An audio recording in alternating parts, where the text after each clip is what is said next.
Bonjour, je suis Hakim L'Alam et je vous propose ma chronique du mercredi 11 novembre 2020. Elle s'intitule « Mais on s'en tape ». Et ça reprend, comme une vulgaire ritournelle, comme le bruit strident d'un vieux manège rouillé abandonné sur la place d'un village fantôme.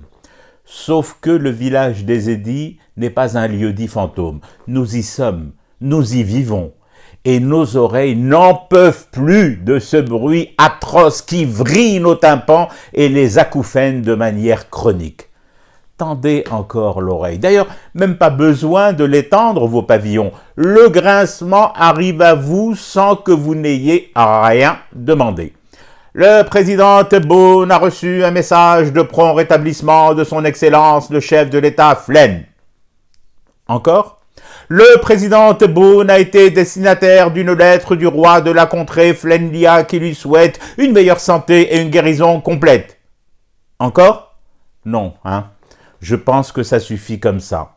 Pourtant, Gigi leur avait dit le premier jour « Arrêtez avec les faramatou, je ne veux plus entendre les titres à rallonge autour de mon nom et les signes extérieurs d'obséquiosité. » Il a été écouté. Un temps très court. Et revoilà les temps anciens.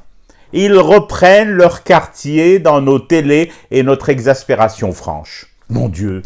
Mais qu'est-ce qu'on en a à glander que le roi du Pousse-Pousse-Land se soit allongé d'une barqiya, un communiqué dans lequel il souhaite guérison à Tebboune?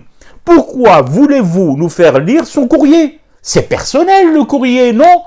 Et c'est surtout malsain de vouloir nous forcer à lire ou à entendre lire des lettres qui ne nous sont pas adressées. Que Gigi les lise ces lettres ou en soit informé, c'est tout à fait normal, c'est les siennes. Elles lui sont adressées. Il en est ainsi en plus de la diplomatie, des règles de la réciprocité et de la qualité des relations inter-États. Mais nous on s'en tamponne un peu le coquillard de savoir que le prince des îles Fujicolores soit à ce point compatissant ou fasse semblant de l'être. Nous, ce qui nous importe est ailleurs, peut-être déjà dans ce thé que nous fumons pour rester éveillés à notre cauchemar qui continue.